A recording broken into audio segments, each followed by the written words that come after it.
Обязанности премьер-министра Республики Мали, его превосходительство Абдуллая Маигу. Приглашаю его выступить перед Ассамблеей.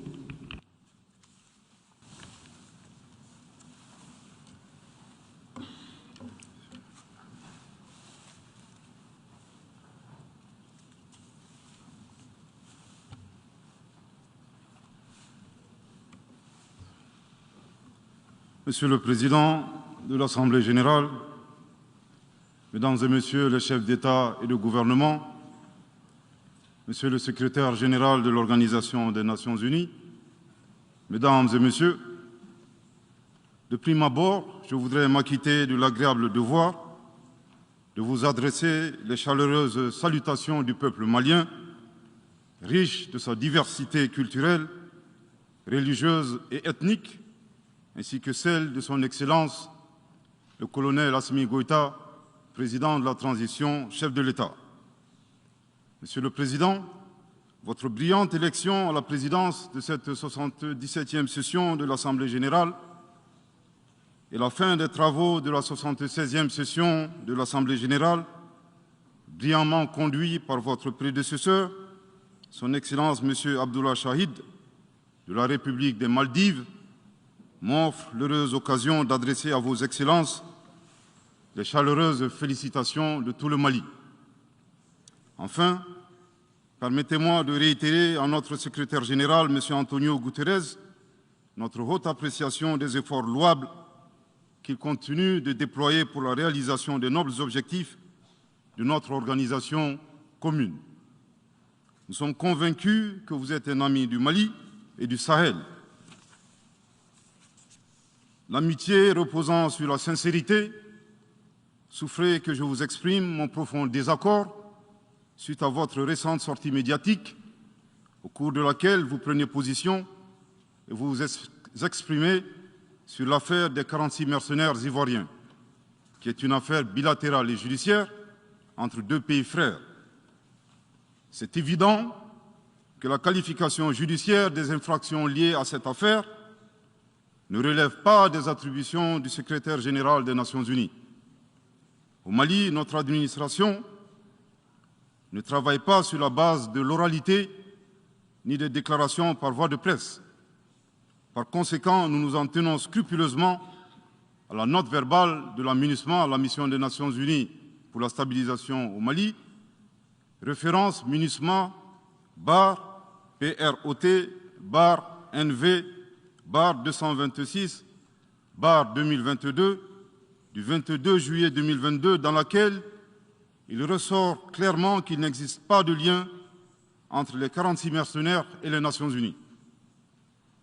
Les récentes synchronisations des actions et l'harmonisation des éléments de langage consistant à faire passer le Mali, mon pays, de statut de victime à celui de coupable dans cette affaire des mercenaires sont évidemment sans effet. Excellence, Monsieur le Secrétaire général, votre position sur l'affaire des mercenaires a été suivie par certains responsables d'Afrique de l'Ouest. Donc, c'est sous votre couvert que nous leur adresserons des messages. À l'endroit du président en exercice de la CEDEAO, M. Umaro Sissoko Embalo, qui affirme, je cite, « On vient de voir avant-hier la déclaration du secrétaire général des Nations Unies qui dit que ce ne sont pas des mercenaires. Moi, à la place des Maliens, j'aurais relâché ces 49 soldats. » Fin de citation. Je voudrais très respectueusement signifier à ce dernier qu'il existe un principe de subsidiarité, d'ailleurs au contour flou entre la CEDEAO et les Nations Unies, et non un principe de mimétisme. Également, il est important de lui préciser que le secrétaire général des Nations Unies n'est pas un chef d'État et le président en exercice de la CEDEAO n'est pas un fonctionnaire. Par conséquent, il serait indiqué qu'il ne banalise pas la CEDEAO. Enfin, il est utile de rappeler au président en exercice de la CEDEAO qu'au Mali, les autorités n'interfèrent pas dans les dossiers judiciaires et respectent l'indépendance de la justice.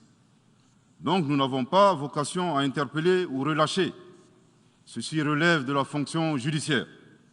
Aussi, M. Umaro Sissoko Embalo doit être conscient du fait qu'il est le dépositaire d'un lourd héritage et de plusieurs sacrifices qui ont fait la renommée de cette organisation. La dynamique ayant fait la grandeur de la CEDEAO ne doit pas être brisée. Par ailleurs, nous avons pris acte de la menace de sanctions proférées contre le Mali, et loin d'être impressionnés par des sanctions, je voudrais signaler au président en exercice de la CEDEAO qu'à la fin de son mandat, les peuples ouest-africains le jugeront sur les efforts qu'il a fournis pour améliorer les conditions de vie des populations et non des shows médiatiques servant des agendas étrangers. À l'endroit de M. Bazoum, il remarquera que le gouvernement de la transition n'a pour le moment jamais réagi à ces propos injurieux pour deux raisons cumulatives. La première raison tient au respect de l'héritage laissé par nos ancêtres, qui consiste à ne pas répondre aux injures par des injures. La seconde relève de l'identité de M. Bazoum, l'étranger qui se réclame du Niger. Nous savons que le peuple nigérien, frère du Mali, se distingue par des valeurs sociétales, culturelles et religieuses très riches. M. Bazoum n'est pas un Nigérien, son comportement nous le reconforte totalement dans notre constat. Excellence, Monsieur le Secrétaire général, le Mali tirera toutes les conséquences de droit de vos agissements. Devant Dieu et en leur âme et conscience, nous demandons à ceux qui refutent notre version d'indiquer s'ils accepteront que les militaires ayant dissimulé leurs identités en mettant sur leur passeport qu'ils sont peintres, maçons, etc., avec des armes débarquent dans leur aéroport sans que le pays de destination n'ait été au préalable informé et dans le dessein funeste de déstabiliser ce pays. S'ils ne l'acceptent pas en tant qu'État, si cela n'est pas possible à Lisbonne ou ailleurs, le Mali non plus ne l'acceptera pas en tant qu'État et ce ne sera pas non plus possible à Bamako ou dans une autre localité malienne. Monsieur le Président, une nouvelle ère des solutions porteuses de changement pour relever des défis interdépendants. Thème de cette 77e session de l'Assemblée générale, suscitera l'espoir de meilleurs jours pour le Mali, à la condition que le bilan sans complaisance de l'ancienne ère soit établi, que les enseignements soient tirés et que des recommandations objectives soient formulées. Une fois cet état franchi, je ne doute pas qu'à travers notre action collective, nous réussirons à pacifier les multiples foyers de tension dans le monde, mais aussi à promouvoir un développement harmonieux et lutter efficacement contre les pandémies, la dégradation de l'environnement et le réchauffement climatique, les inégalités et les politiques de domination et de prédation des ressources. Depuis le mois d'août 2020, le Mali, mon pays, se trouve dans un processus de transition qui prendra fin le 26 mars 2024 par le transfert de pouvoir aux autorités élues. D'ici à cette échéance et conformément aux recommandations des Assises nationales de la refondation, les autorités de la transition se sont engagées dans 2 chronogrammes convenus avec la CEDEAO à faire des réformes politiques et institutionnelles avant d'organiser des élections dont l'objectif ultime est de refonder l'État malien, afin qu'il réponde aux aspirations profondes et légitimes de notre peuple à la paix, à la sécurité, à la bonne gouvernance, au développement et à la stabilité institutionnelle durable au Mali. Dans cette perspective, je suis heureux de souligner que certaines avancées majeures ont déjà été réalisées, notamment la promulgation de la loi électorale, qui comprend entre autres la création de l'autorité indépendante de gestion des élections, dont l'installation est à un stade avancé, ainsi que la mise en place d'une commission composée d'éminentes personnalités de toutes les composantes de la société malienne, chargée de la rédaction de la nouvelle Constitution. Monsieur le Président, sur un autre plan, peu de gens savent que le Mali est le seul pays au monde dans lequel se superposent et se déroulent simultanément 4 types d'insécurité: le terrorisme, les conflits communautaires manipulés par les terroristes et leurs sponsors étatiques étrangers, la criminalité transnationale organisée et les actions violentes d'individus isolés. Parallèlement à ce processus de retour à l'ordre constitutionnel, le Mali continue de mener une lutte sans merci contre les acteurs de l'insécurité, en particulier les groupes extrémistes qui sont responsables de toutes sortes d'abus contre nos paisibles populations. En ce qui concerne le Mali, je suis heureux et fier de vous annoncer que les groupes terroristes ont été sérieusement affaiblis et la peur a même changé de camp.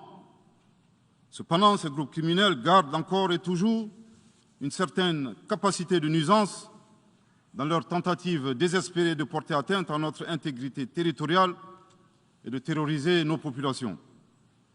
Les vaillantes forces de défense et de sécurité du Mali restent déterminées à faire face à toutes les menaces d'où qu'elles viennent, sous l'impulsion de son Excellence le colonel Assimi Goïta, président de la transition, chef de l'État.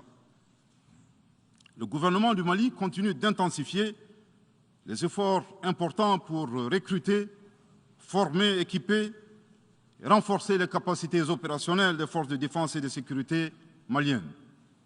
Je dois dire ici que les actions offensives menées jusque-là ont permis à nos forces de remporter des victoires décisives contre les forces obscurantistes.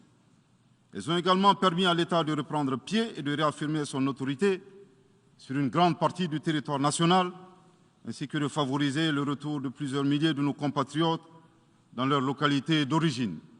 Cependant, nous savons que la solution uniquement militaire ou sécuritaire a ses limites. C'est la raison pour laquelle, en appui à l'action militaire, le gouvernement du Mali s'est doté d'une stratégie globale et intégrée, comprenant des mesures politiques, sociales, de développement, y compris la fourniture des services sociaux de base à nos populations, durement affectées par la crise multiforme que nous traversons depuis janvier 2012, avec comme objectif la restauration de l'autorité de l'État sur l'ensemble du territoire national. Dans cette dynamique, le gouvernement du Mali a approuvé le 24 août dernier la stratégie nationale de stabilisation des régions du centre et son plan d'action 2022-2024. Cette stratégie traduit la volonté des autorités de la transition d'avoir une approche holistique de la stabilisation des régions du centre. Elle vise à faire du centre une zone stable et prospère où les communautés sont réconciliées et vivent en harmonie avec leurs voisins. Parallèlement, la mise en œuvre diligente et intelligente de l'accord pour la paix et la réconciliation au Mali, issu du processus d'Alger, demeure une priorité stratégique des autorités de la transition. En tant qu'instrument pacifique de résolution durable de crise que traverse le Mali dans sa partie nord. Je dois dire que je suis particulièrement heureux des conclusions de la deuxième réunion de niveau décisionnel des parties à l'accord, tenue à Bamako du 1er au 5 août 2022. Cette importante réunion qui a regroupé les parties signataires et la médiation internationale a permis de lever certains obstacles afin de relancer le processus de mise en œuvre de l'accord. Poursuivant cette dynamique positive et progressive du processus de paix, la 6e réunion de haut niveau du comité de suivi de l'accord, CSA, s'est tenue à Bamako il y a à peine quelques semaines, le 2 septembre 2022. Cette session du CSA est un signal fort de la volonté des parties à s'engager dans une nouvelle dynamique en vue de parachever la mise en œuvre de l'accord. Je réaffirme ici notre attachement à ce processus dont la réussite demeure l'une des conditions sine qua non de la stabilité durable du Mali. C'est le lieu pour moi de saluer une fois de plus le rôle actif de l'Algérie et l'accompagnement de l'équipe de médiation internationale. Je n'oublie pas ici la situation des réfugiés maliens dans les pays voisins, que je salue au passage pour leur hospitalité à l'égard des nôtres. Je n'oublie pas non plus celle de nos compatriotes déplacés internes. Je veux les rassurer que le gouvernement du Mali reste très attentif à leur situation précaire et que tous nos efforts visent à créer les conditions propices à leur retour dans la sécurité et la dignité en vue de leur participation effective à la vie de la nation. Monsieur le Président, dans sa difficile quête pour la paix, la stabilité et le développement durable, le peuple malien reste reconnaissant des efforts et des sacrifices consentis par la MINUSMA, de sa création en juillet 2013 à nos jours, visant à aider le Mali à restaurer son autorité sur l'ensemble de son territoire. C'est pourquoi je tiens à rendre hommage au nom du peuple et du gouvernement malien à la mémoire de toutes les victimes maliennes comme étrangères, civiles comme militaires, tombées sur le champ d'honneur au Mali. Cela dit, il nous faut reconnaître que près de 10 ans après son établissement, les objectifs pour lesquels la MINUSMA a été déployée au Mali ne sont pas atteints, et ce, en dépit des nombreuses résolutions du Conseil de sécurité. C'est pourquoi le gouvernement du Mali réitère sa demande, maintes fois exprimée, d'un changement de paradigme, d'une adaptation de la MINUSMA à l'environnement dans lequel elle est déployée et d'une meilleure articulation de cette mission avec les autorités maliennes. Dans cette perspective, il est extrêmement important pour la MINUSMA de rester une force d'appui au Mali dans sa quête de stabilité. Le gouvernement du Mali dénonce les influences et l'instrumentalisation de certaines entités légales également présentes au Mali pour servir des agendas cachés, y compris à travers l'exploitation de la question des droits de l'homme aux fins de déstabilisation. Monsieur le Président, le monde se souviendra qu'après avoir été abandonné en plein vol le 10 juin 2021 par la France, qui a unilatéralement décidé de retirer la force Barkhane du Mali, mon pays a été ensuite poignardé dans le dos par les autorités françaises. La précision est d'autant plus utile que nous refusons tout amalgame avec le peuple français que nous respectons. Les autorités françaises, profondément anti-françaises, pour avoir renié les valeurs morales universelles et trahi le lourd héritage humaniste des philosophes des Lumières, se sont transformées en une junte au service de l'obscurantisme. Je répète, les autorités françaises, profondément des philosophes des Lumières, se sont transformées en une junte au service de l'obscurantisme. Je répète pour une dernière fois. Les autorités françaises, profondément anti-françaises, pour avoir régné les valeurs morales universelles et trahi le lourd héritage des philosophes des Lumières, se sont transformées en une junte au service de l'obscurantisme. Obscurantisme de la junte française nostalgique de pratiques néocoloniales, condescendantes, paternalistes et revanchardes, qui a commandité et prémédité des sanctions inédites, illégales, illégitimes et inhumaines de la CEDEAO et de l'UEMOA contre le Mali et mon pays.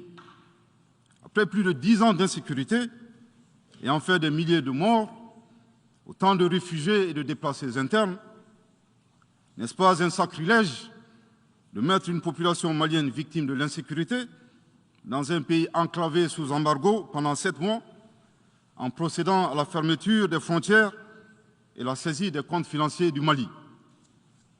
Grâce à sa résilience et à la solidarité de pays amis et des peuples africains, le peuple malien a tenu et a déjoué les pronostics de ses adversaires.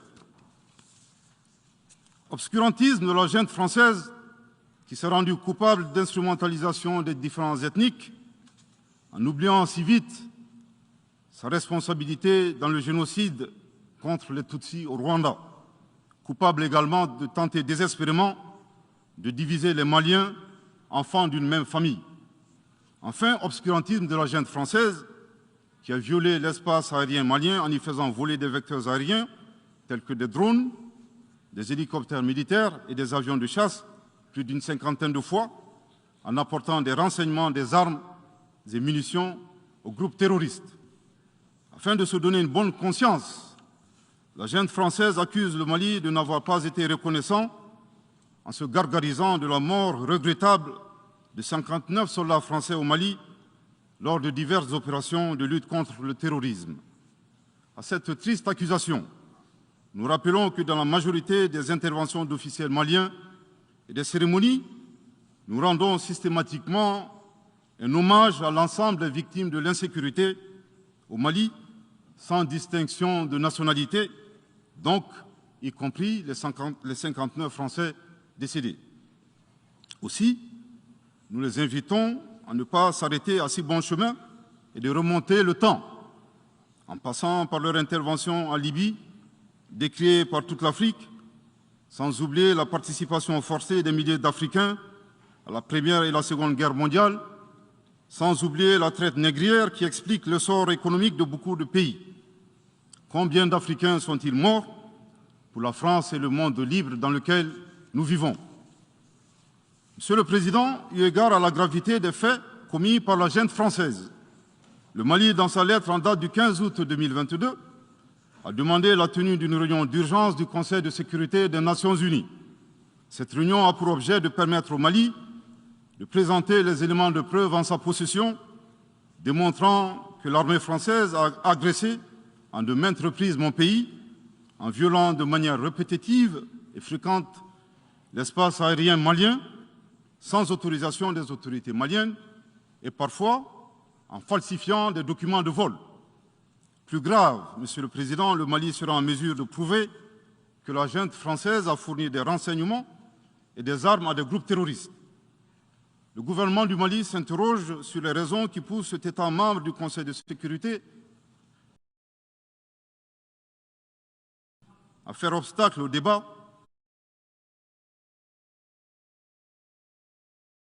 en vue de la manifestation de la vérité. Le monde doit être édifié sur les faits graves qui se sont déroulés au Mali et qui sont à la base de l'aggravation de l'insécurité et de la déstabilisation du Mali et du Sahel. Par la saisine du Conseil de sécurité, le gouvernement du Mali entend mettre cet important organe chargé à titre principal du maintien de la paix et de la sécurité internationale face à ses responsabilités et dénoncer les agissements de la junte française contre mon pays. Ces actes hostiles sont incompatibles avec la Charte des Nations Unies et son statut de membre permanent. Il y va de la crédibilité de notre mécanisme commun, de l'efficacité de la lutte contre le terrorisme, mais surtout, il y va de l'intégrité de l'Organisation des Nations Unies, qui repose entre autres sur le respect des engagements internationaux, de la légalité internationale et de la Charte des Nations Unies. Monsieur le Président, il semble opportun pour le Mali de demander votre implication personnelle auprès du Conseil de sécurité des Nations Unies afin que notre demande aboutisse pour que cesse la duplicité et la guerre par procuration imposée à mon pays. Monsieur le Président, dans la lutte contre le terrorisme et l'extrémisme violent, le gouvernement du Mali est fortement interpellé sur la question des droits de l'homme. Je tiens à souligner que les droits de l'homme constituent avant tout des valeurs qu'incarne chaque Malien. Aussi, le gouvernement du Mali reste déterminé à les respecter et à les faire respecter, conformément à sa politique de tolérance zéro contre l'impunité. Et cela par fidélité à nos valeurs ancestrales inscrites dans la charte de Kouroukanfouga, proclamée en 1236 par l'empereur du Mali, Soundiata Keïta. Le Mali, berceau de grandes civilisations, héritier de grands empires, terre de brassage, d'hospitalité et de tolérance, fait de la promotion et de la défense des droits de l'homme une priorité nationale. C'est pourquoi je réaffirme avec force que les opérations militaires des forces de défense et de sécurité du Mali sont conduites dans le strict respect des droits de l'homme et du droit international humanitaire. Cependant, comme je viens de le souligner, le gouvernement du Mali s'oppose avec véhémence à l'instrumentalisation de la question des droits de l'homme à des fins politiques, de positionnement, voire de chantage ou d'intimidation. De même, nous regrettons la sélectivité observée entre les droits des populations dont des villages entiers sont massacrés et rasés, qui ne suscitent presque pas d'indignation particulière, et la manipulation communicationnelle faisant passer des terroristes neutralisés sur le champ de bataille pour des civils innocents. Monsieur le Président, pour terminer, je dirais que le peuple malien a décidé de prendre son destin en main. Il soutient pleinement le gouvernement dans la refondation du Mali, ainsi que le retour à un ordre constitutionnel apaisé et sécurisé en mars 2024, à l'issue d'élections libres, transparentes et crédibles.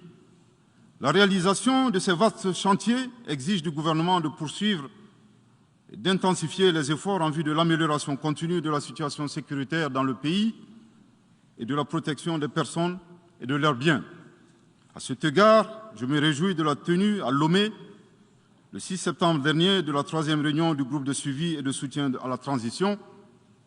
Les conclusions de cette importante rencontre, notamment la reconnaissance des progrès réalisés par la transition et les appels lancés en faveur de la mobilisation de tous les partenaires, économique, technique et financier à la République du Mali, ainsi que pour soutenir les efforts des autorités de la transition du Mali en vue d'un retour harmonieux à l'ordre constitutionnel. Je voudrais rappeler que la transition au Mali résulte de plusieurs années de dysfonctionnement de notre jeune démocratie qui a engrangé quelques résultats positifs. Malheureusement, à l'heure du bilan, les passifs sont plus importants que les actifs, d'où la survenance de la transition. Je saisis cette opportunité qui m'est offerte pour remercier chaleureusement notre respecté aîné, son Excellence le Président Alassane Dramane Ouattara, pour les sages et éclairés conseils qu'il nous a prodigués dans son allocution mémorable à cette 77e session de l'Assemblée générale des Nations unies.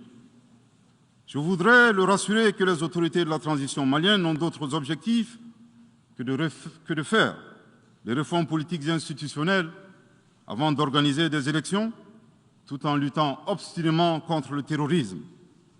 Ces réformes permettront d'améliorer la gouvernance et toutes les dispositions seront prises pour que la démocratie malienne soit la plus enviée au monde. Dans ce chantier, nous prêterons une attention particulière au troisième mandat, qui ne sera pas possible. Le troisième mandat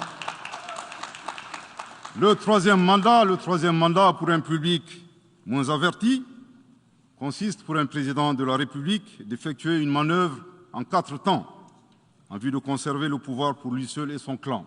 Premier temps, presque en fin de second mandat, donc en principe non rééligible, il s'agit pour le président de la République sortant de déclencher une révision constitutionnelle de manière non consensuelle.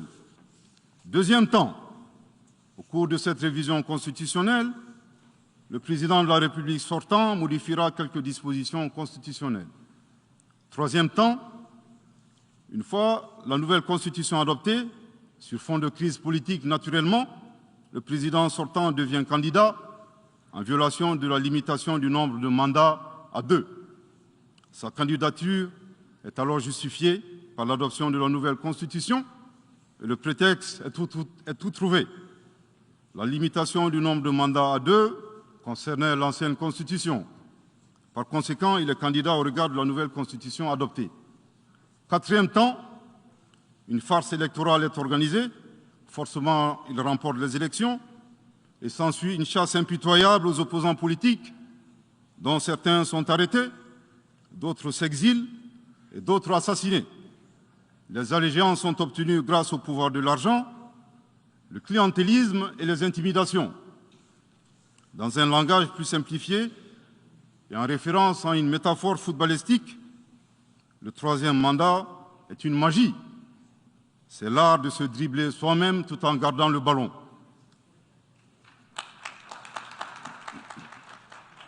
Excellence, Monsieur le Président Ouattara, vos conseils nous rappellent la triste histoire du chameau qui se moque de la bosse du dromadaire.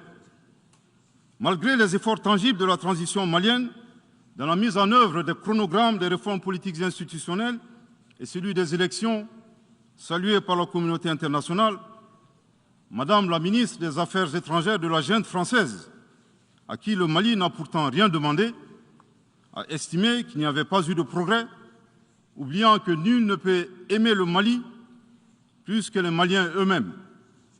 Sa position singulière et son adversité ne nous surprennent guère. Victor Hugo, dans Claude Gueux, a classé le genre humain en 2 catégories, en indiquant, je cite, qu'il y a des hommes qui sont fers et des hommes qui sont aimants. Fin de citation. Madame le ministre, dont il s'agit malheureusement, n'est ni fer, ni aimant, elle est hideusement sui generis. Devant l'incertitude et les situations étrangères, le peuple malien adopte une attitude prudente. C'est ce que l'écrivain et le sage Amadou Hampâté-Bâ met en relief en conseillant dans l'étrange destin de Wangrin que, je cite, « Si observer est une qualité, savoir se taire préserve de la calamité ». Fin de citation. Madame le ministre de la junte française, le Mali vous conseille de vous contenter d'observer sa situation. C'est l'occasion pour moi de saluer les relations de coopération exemplaires et fructueuses entre le Mali et la Russie, tout en réaffirmant que le Mali reste ouvert à tous les partenaires qui souhaitent l'aider à relever les défis multiples qui l'assaillent dans le respect strict de sa souveraineté, de son unité et de la dignité du peuple malien. Le Mali rappelle que conformément à la vision du colonel Assimi Goïta, président de la transition chef de l'État, 3 principes guident l'action publique nationale. Premier principe, le respect de la souveraineté du Mali. Deuxième principe, le respect des choix stratégiques et de partenaires opérés par le Mali. Troisième principe, la prise en compte des intérêts vitaux du peuple malien dans les décisions prises. En application de ces principes, le Mali reste disposé à poursuivre et à renforcer ses relations de bon voisinage avec l'ensemble des pays qui l'entourent. De même, le Mali, fidèle à son engagement panafricain, continuera à œuvrer au sein des organisations sous-régionales et régionales pour la réalisation de l'intégration africaine. Également, l'atteinte des objectifs de la transition requiert l'accompagnement de l'ensemble des partenaires du Mali, y compris les Nations Unies. J'en appelle donc aux amis du Mali à rester mobilisés aux côtés du gouvernement en vue de l'aider à relever ensemble ces défis importants.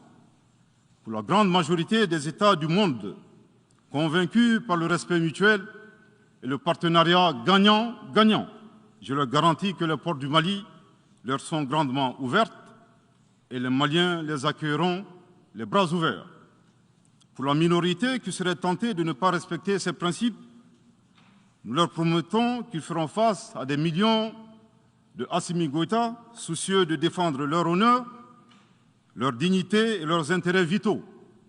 Je terminerai en donnant 2 conseils aux nostalgiques de la domination. Ayez le sens de l'empathie en traitant les autres comme vous voudrez être traités ou en ne faisant pas aux autres ce que vous ne voudrez pas qu'on vous fasse. Le second conseil, revoyez vos copies, revoyez vos modèles, revoyez vos logiciels pour intégrer le changement de mentalité et l'évolution du monde dans vos grilles de lecture et d'analyse.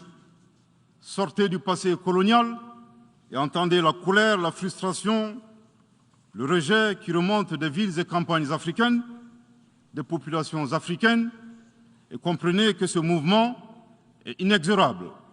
Grâce au principe de la multiplication fractale, vos intimidations et vos actions subversives n'ont fait que grossir le rang des Africains soucieux de préserver leur dignité.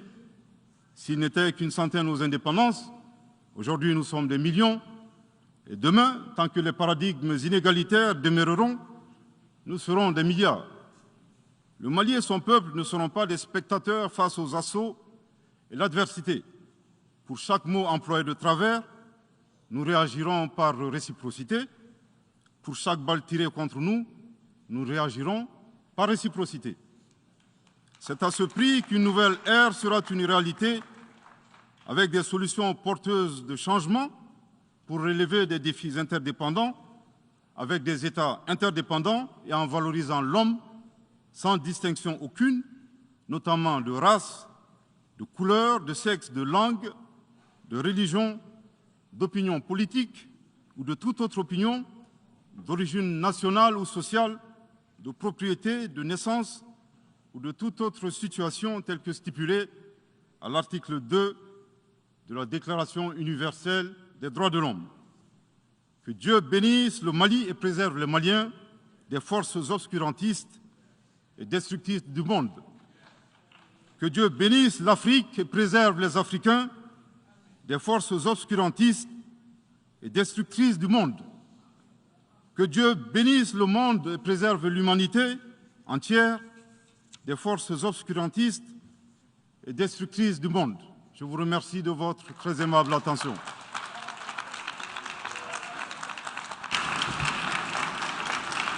От имени Ассамблеи хочу поблагодарить временного исполняющего обязанности премьер-министра Республики Мали за только что сделанное заявление и прошу службу протокола проводить его превосходительство.